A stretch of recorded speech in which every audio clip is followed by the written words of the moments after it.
तो हेलो दोस्तों, आज की इस वीडियो में आपका स्वागत है। और आज हम करने वाले हैं भूगोल क्लास 11th का जो हमारा पहला पार्ट है, भूगोल एक विषय के रूप में। तो उसके हम कुछ इंपॉर्टेंट क्वेश्चन देखेंगे जो आपके पेपर के नज़रिए से बहुत ज़्यादा इंपॉर्टेंट हो सकते हैं। तो चलिए शुरू करते हैं। अपना जो पहला क्वेश्चन है इसको पढ़ते पहले, हमें भूगोल विषय का अध्ययन क्यों करना चाहिए। तो सबसे पहला आपका क्वेश्चन यही बहुत ज़्यादा इंपॉर्टेंट है कि हमें भूगोल का विषय पढ़ना ही क्यों चाहिए। तो उसका जो उत्तर होगा आप इसको पॉइंट्स में भी लिख सकते हैं। तो चलिए पढ़ते हैं। भूगोल का अध्ययन हमारे लिए अति आवश्यक है क्योंकि जो पहला पॉइंट है इसका, भूगोल के अध्ययन से हमें मानव समाज में पाई जाने वाली विभिन्नता को समझने में आसानी होती है, जैसे जिससे वैश्विक शांति और भाईचारे की भावना प्रबल होती है। और इसका दूसरा पॉइंट है, भूगोल हमको भूपृष्ठ की विविधताओं को समझने तथा स्थान व समय अर्थात स्पेस एंड टाइम के संदर्भ में ऐसी विभिन्नताओं को पैदा करने वाले कारकों की तलाश करने की योग्यता देता है। यानी जो भूगोल है वो हम भूगोल में ये सब पढ़ते हैं कि भूपृष्ठ यानी जो हमारी धरती है उसको समय और टाइम के हिसाब से कैसे कैसे वो चेंज हुई, तो उसके हिसाब से हम पढ़ते हैं। उसके हिसाब में हम यहाँ पढ़ते हैं और देखते हैं। और जो अगला पॉइंट है, भूगोल मानचित्र के जरिए वास्तविक पृथ्वी को जानने और धरातल पर विभिन्न तत्वों के दृश्य ज्ञान की कुशलता विकसित करता है। तो इसमें हम जैसे कि मैप्स बहुत सारे हम देखते हैं, तो इसमें हम ये पढ़ते हैं कि आखिर हम जो हमारी पृथ्वी जो आंतरिक संरचना है, जो पृथ्वी के अंदर जो कुछ हो रहा है, कैसे सब कुछ हो रहा है, तो उसके बारे में हम यहाँ पर पूरे ही डिटेल में पढ़ते हैं। भूगोल में आधुनिक वैज्ञानिक तकनीकों जैसे भौगोलिक संरचना तंत्र, जीआईएस, संगणक मानचित्र कला, कंप्यूटर कार्टोग्राफी, दूर संवेदन, रिमोट सेंसिंग के अध्ययन ने ज्ञान और कुशलता को प्राप्त करने तथा राष्ट्रीय विकास में सहयोग करने की दक्षता प्रदान की है। तो आजकल जो भूगोल वो आधुनिक वैज्ञानिक तकनीकों जैसे कि यहाँ पे हम उसके जो यहाँ पे बहुत सारी तकनीकें आ चुकी हैं, तो उसके हिसाब से हम यहाँ पे पढ़ते हैं। भौगोलिक संरचना तंत्र, तो ऐसे ही बहुत सारे हैं, GIS, computer cartography, remote sensing. और जो अगला है, इन इसने विश्व में व्यापार वाणिज्य में वृद्धि के साथ साथ प्रशासन चलाने, भ्रमण व पर्यटन को बढ़ावा दिया है। तो फिर आगे यहाँ पे जो दूसरा क्वेश्चन है वो है, भूगोल अर्थात ज्योग्राफी का शाब्दिक अर्थ क्या है। यानी जो भूगोल का ये भूगोल वर्ड है, इसका जो मतलब क्या है। भूगोल ग्रीक भाषा में दो शब्दों जियो अर्थात पृथ्वी तथा ग्राफोस अर्थात वर्णन करना से बना है। यानी जो जियो अर्थ है ज्योग्राफी, जो उसका जो जियो अर्थ है उसका है पृथ्वी, और ग्राफोस का अर्थ है वर्णन करना। और ये ग्रीक भाषा से लिया गया है। इस तरह इसका शाब्दिक अर्थ पृथ्वी का वर्णन करना है। ज्योग्राफी शब्द का सर्वप्रथम प्रयोग किसने किया था।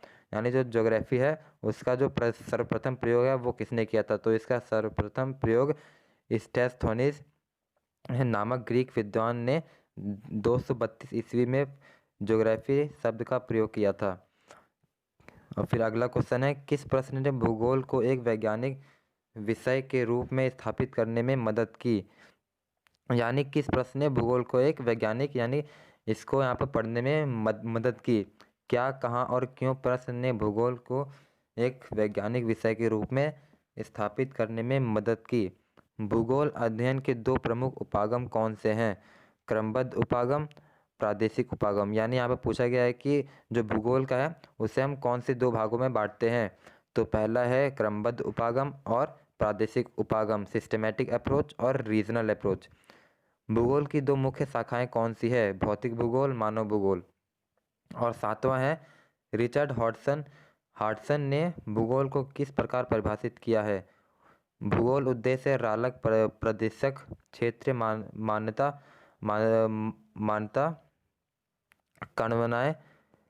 कवनाएं व्याख्या करना है। जो आठवां है, प्राकृतिक व मानव के बीच अंत प्रक्रियात्मक संबंधों से किस प्रकार के मानव के दर्शन होते हैं। उत्तर है इसका प्राकृतिक प्रभावित मनुष्य के, और दूसरा है मानवीकृत प्रकृति के। और नौवां है, प्रकृति एवं मानव के बीच अंतर संबंध कैसे स्थापित हुए। अनुकूलन एडेप्टेशन के द्वारा, और अपरिवर्तन मॉडिफिकेशन के द्वारा। भूगोल में अर्थशास्त्र व जनांकीकी विषयों के अंतःपृष्ठ कौन से हैं? उत्तर है इसका अर्थशास्त्र का अंतःपृष्ठ, आर्थिक भूगोल तथा जनांकीकी का अंतःपृष्ठ जनसंख्या भूगोल है। भूगोल में दर्शन के 2 अंग कौन से हैं? भौगोलिक चिंतन, मानव परिस्थितिक। और 12वां है भूगोल का अध्ययन मनुष्य में किस प्रकार के जीवन मूल्यों का विकास करता है? भूगोल का अध्ययन मनुष्य के निम्नलिखित जीवन मूल्यों का विकास करता है।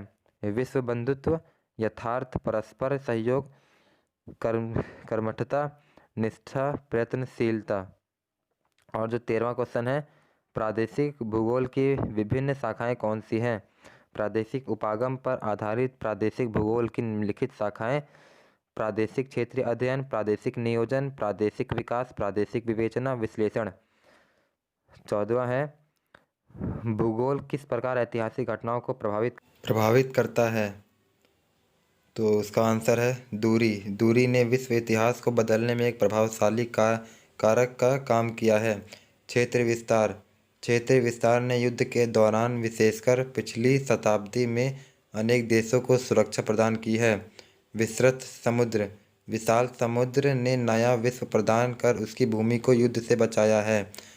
तो उम्मीद करता हूँ कि आपको मेरी ये वीडियो पसंद आई होगी, और अगर आपको ये मेरी वीडियो पसंद आई तो वीडियो को लाइक करें और शेयर करें और सब्सक्राइब भी कर दें, ताकि हम और ऐसी वीडियोस और लाते रहें।